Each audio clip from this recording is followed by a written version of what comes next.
What if I told you that one of the most dangerous moments for your health after 60 doesn't happen outside your home, but quietly when you think you're doing everything right? Curious. As a surgeon, I've reviewed decades of data on aging bodies, and what continues to alarm me is this. Many older Americans faithfully walk every day, yet still lose strength, balance, and independence year after year. Not because they're lazy, not because they don't care, but because the advice they trusted no longer matches how the body truly changes after 60. Here's the uncomfortable truth most people aren't told. The greatest threats to your independence don't arrive suddenly. They build silently in weakened muscles, slower reactions, poor nighttime stability, and a nervous system that doesn't respond fast enough when it matters most. Size. That's why so many life-altering falls happen at home, often at night or early morning. In this video, I'm going to reveal 5 simple targeted exercises that protect the systems walking cannot. Exercises designed specifically for aging bodies. If you stay with me, you may never look at staying active the same way again. Before we dive in, if you haven't subscribed yet, I recommend you hit that button and turn on the bell so you never miss another health tip made just for you. If you enjoy this video, type 1 in the comments. If not, type 0 to let me know how I can make better content for you. Exercise number 1, the wall push-up hold, the quiet strength that keeps you independent. What if the moment you start losing your independence doesn't happen in a hospital, but quietly one morning at home when your arms are no longer strong enough to catch you from a fall? Many adults over 60 don't worry about their arms. They worry about their heart, their knees, their back. But as a surgeon, I've seen something again and again. The slow loss of upper body strength is one of the earliest, most overlooked warning signs of declining independence. It's subtle. You notice jars feel harder to open. Pushing yourself up from the couch takes a second longer. Carrying groceries from the car suddenly requires 2 trips instead of 1, and deep down, a quiet fear appears. What happens if I fall and can't get back up? This is exactly where the wall push-up hold becomes far more powerful than it looks. To do this exercise, stand facing a wall in your home. A hallway wall, a garage wall, anywhere you feel stable. Step back about arm's length, place your palms flat on the wall at shoulder height, slightly wider than your shoulders. Keep your feet comfortably planted on the floor. Slowly lean your body toward the wall, bending your elbows until your face is just a few inches away. Then pause. Hold that position for 3 to 5 seconds. Before pushing yourself back to standing, that pause is the secret. It's not about how many repetitions you do. It's about holding your own body weight in a controlled position. That hold activates the chest, shoulders, arms, and deep core muscles at the same time. The exact muscles your body relies on to brace during a stumble, push yourself up from the floor, or steady yourself against a counter when you feel dizzy. For older adults, especially those living alone, this matters more than strength for appearance. This is protective strength. It's what keeps a minor slip from becoming a life-changing fall. It's what allows you to recover instead of panic when your balance is briefly off. Start with 5 slow repetitions. Focus on breathing steadily. If it feels too easy, step your feet slightly farther from the wall. If it feels challenging, move closer. Your body adapts even after 70, even after 80. When it feels safe, controlled resistance.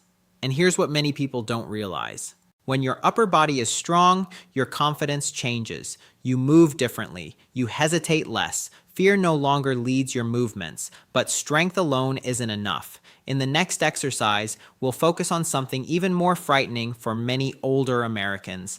The moment your legs no longer respond the way your mind expects them to. Stay with me because this next one protects your mobility in a way walking never can. If you're still watching and finding these insights helpful, please comment number 1 below to let me know you're with me. Now, let's move on to point number 2. Exercise number 2, the seated leg lift. Reclaiming the strength you fear is slipping away. There's a moment many people over 60 experience but rarely talk about. You're sitting in a chair, ready to stand up, and for just a split second, your legs hesitate. Not pain, not dizziness, just a brief delay, as if your body needs extra permission to move. That moment can be unsettling. It plants a quiet thought in the back of your mind. What if one day I can't get up on my own? For older adults in the US, especially those who value living independently in their own home, this fear runs deep. Losing the ability to stand, climb stairs, or step up onto a curb doesn't just affect mobility, it shrinks life itself. This is where the seated leg lift becomes far more than a simple movement. To perform this exercise, sit on a firm chair. A dining chair or sturdy armchair works best. Sit all the way back so your spine is upright, your shoulders relaxed, and both feet flat on the floor. Place your hands lightly on the sides of the chair, not to push, but for balance. Now, slowly extend one leg forward, straightening it as much as comfortably possible. Lift until your lower leg is close to parallel with the floor. Hold that position for 2 seconds. Then lower the leg slowly, stopping just before your foot touches the ground. Repeat before switching to the other leg. This controlled lift does something walking cannot. It directly targets the quadriceps and hip flexors, the muscles responsible for standing up from a chair, climbing stairs, and stabilizing your body when you step forward. When these muscles weaken, people begin to rely on their arms, furniture, or even other people. That's often the first step toward losing confidence in daily movement.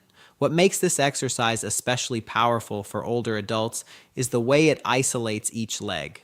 One side at a time must do the work. That matters because many people unknowingly favor one leg as they age. Over time, that imbalance increases fall risk, particularly when stepping off a curb, navigating uneven sidewalks, or getting out of a car. Start with 8 to 10 repetitions per leg. Breathe steadily. Move slowly. If it feels easy, that's not a sign it's ineffective. So it means your body is ready to rebuild.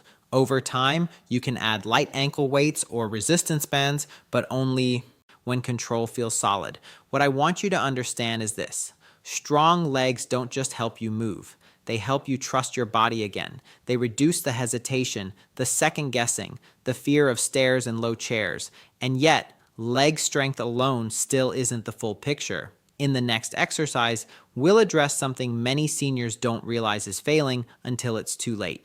The subtle loss of balance and circulation that often precedes a serious fall. Stay with me because this one protects you in ways you might never expect. Exercise number 3. Exercise number 3, the heel, raise, balance, hold, the hidden lifeline between your feet and your freedom. It often starts with something small. You step off a curb a little too fast. Your foot doesn't land exactly where you expected. For a split second, your heart jumps. Not because you fell, but because you almost did, and later that day, a quiet question lingers. What if next time I don't catch myself? For many Americans over 60, this fear doesn't come from weakness in the arms or stiffness in the back. It comes from something far less obvious, the slow decline of strength and control in the calves and ankles. These muscles don't get much attention, yet they play a decisive role in whether a stumble becomes a recovery or an emergency room visit. This is why the heel raise with a balance hold is one of the most protective exercises you can do as you age. To begin, stand behind a sturdy chair in your kitchen or dining room. Place your hands lightly on the back of the chair, not gripping, just enough to feel secure.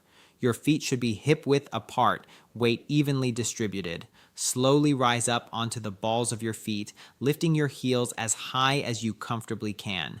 When you reach the top, pause. Hold that position for 3 full seconds. Then lower your heels back to the floor slowly and under control. That pause at the top is not optional. It's the moment your body relearns how to stabilize itself. As we age, the calves lose their ability to respond quickly. This affects more than balance. These muscles act like a second heart, helping push blood back up from the legs.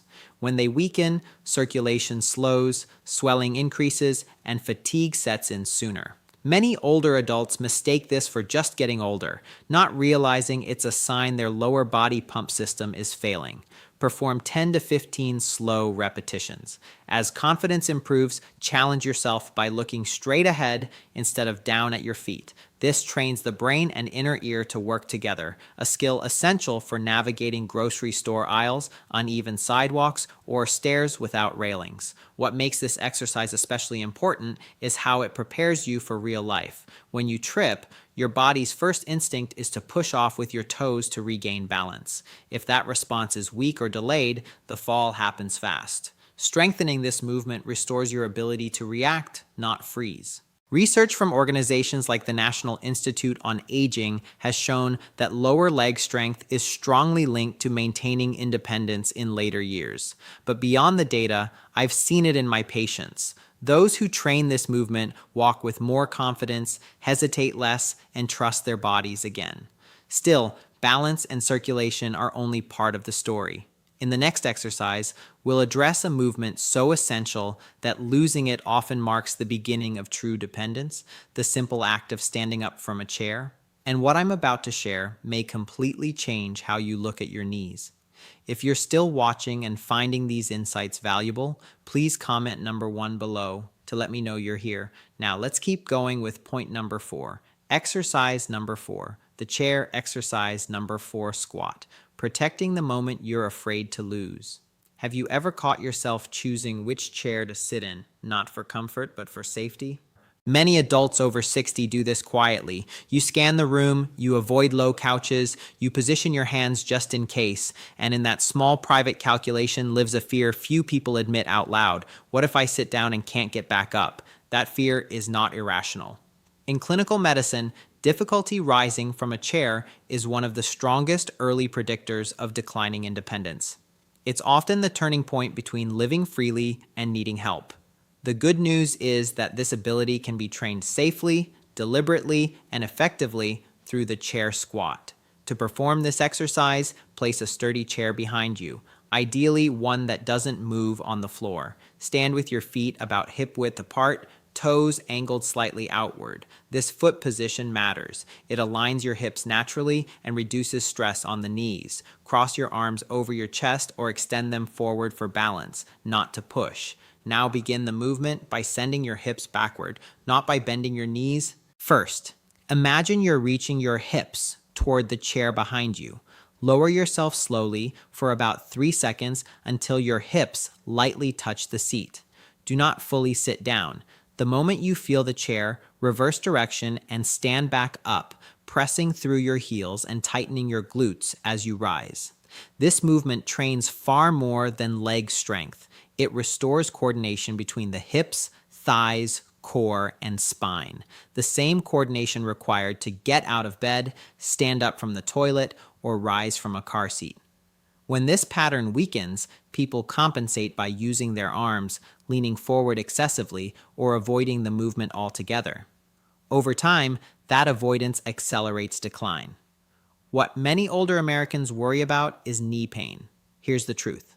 When performed correctly, chair squats often reduce knee discomfort. By shifting the workload to the hips and glutes, the knees are supported rather than overloaded. Research from centers like the Stanford Longevity Center has shown that this exact movement improves lower body power, the ability to generate force quickly, which is critical for preventing falls. Start with 5 to 8 repetitions. Move slowly. Control matters more than depth. As strength improves, increase to 12 or 15 repetitions. Over time, you may even lower the seat height slightly, increasing the challenge without adding risk. Here's what's most important. This exercise restores confidence. When you trust your ability to stand up, your world expands again. You stop planning your day around chairs. You stop hesitating. You move with intention instead of caution. But even strong legs and hips aren't enough on their own. In the final exercise, we'll bring everything together. Strength, balance, coordination, and even brain health in one deceptively simple movement that researchers now call one of the most powerful tools for aging. Well, stay with me. This last one changes everything. Exercise number 5. Exercise number 5, the bird dog hold. Rewiring your body before it's too late. Have you ever stood still and suddenly felt unsure which way your body was leaning even though you weren't dizzy? Many adults over 60 describe this sensation quietly, almost embarrassed. My mind feels sharp, but my body doesn't always listen the way it used to. That disconnect is frightening because it hints at something deeper than weak muscles, a loss of communication between the brain and the body. This is where the bird dog hold becomes unlike any other exercise you've done before. To perform it, begin on the floor on a comfortable mat or carpet in your living room, bedroom, or anywhere you feel safe. Position yourself on your hands and knees. Your hands should be directly under your shoulders, knees under your hips. Take a moment to find a neutral spine, not arched, not rounded, just steady. Now slowly extend your right arm forward while extending your left leg backward.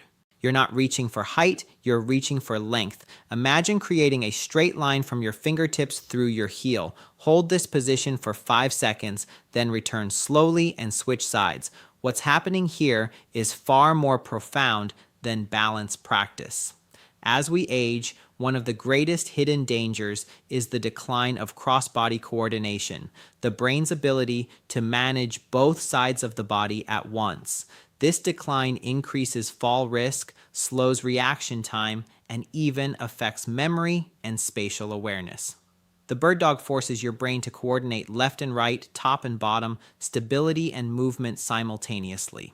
This exercise activates deep core muscles that protect the spine, but it also stimulates neural pathways that many people don't realize are weakening. Studies from institutions like Mayo Clinic have shown that exercises combining balance, controlled tension, and sustained holds improve postural control and reduce fall risk more effectively than simple repetitive movements. Start with 4 to 6 repetitions per side. Breathe slowly through your nose while holding the position. If you feel shaky, that's not failure. It's feedback. It means your nervous system is waking up.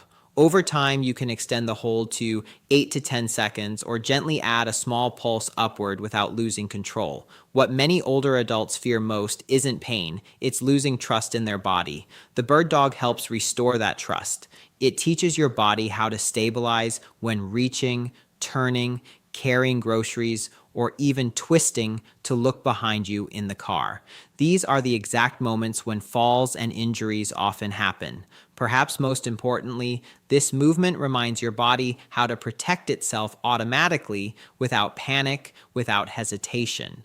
Because aging well isn't just about strength or flexibility, it's about coordination, awareness, and confidence working together. And now that you've seen how each of these 5 exercises protects a different part of your independence, the real question becomes this: what happens when you combine them? And what kind of future are you quietly building for yourself over the next 1, 3, or 5 years? That's exactly what we're about to talk about next. Aging is fragile, but the direction is still in your hands. If there is one truth I want you to carry with you after reading this, it is this: aging does not take everything from us all at once. It happens quietly in small losses that are easy to dismiss. A weaker push from the arms, a slower rise from a chair, a moment of imbalance, a hesitation before turning or reaching. Individually, these changes don't feel dramatic. Together, they shape the future of your independence. After 60, the body becomes more fragile, not because it is failing, but because it responds differently. Muscles shrink faster. Nerves transmit signals more slowly. Balance relies less on reflex and more on awareness. Even sleep, something we depend on to heal, becomes a vulnerable time. Many serious injuries in older adults don't happen during exercise or activity.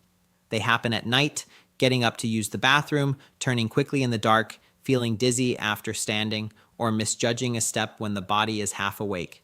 That's when weakness, poor coordination, and delayed reaction time quietly show their cost. What these 5 exercises represent is not a workout routine. They are a protection strategy.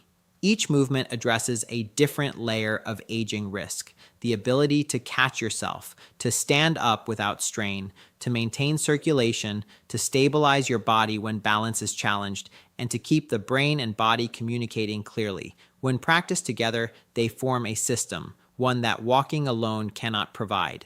The most dangerous mistake many older adults make is assuming decline is inevitable and unchangeable. That belief leads to passivity, and passivity accelerates loss. Understanding your body correctly allows you to adjust intelligently. Adjusting consistently allows you to protect yourself proactively. Think about where you want your health to be 1 year from now. Will you move with more confidence or more caution? In 3 years, will you still trust your legs on stairs, your balance in the shower, your strength when standing up at night? In 5 years, will you be planning your days around what you can do or what you're afraid might happen? The future is shaped less by intensity and more by intention. Small, controlled, deliberate movements performed regularly send a powerful message to your body. Adapt, strengthen, stay alert. Even in your 70s, 80s, and beyond, that message is still heard. Aging will always involve change, but loss of independence does not have to be the default outcome. The people who age best are not the ones who do the most.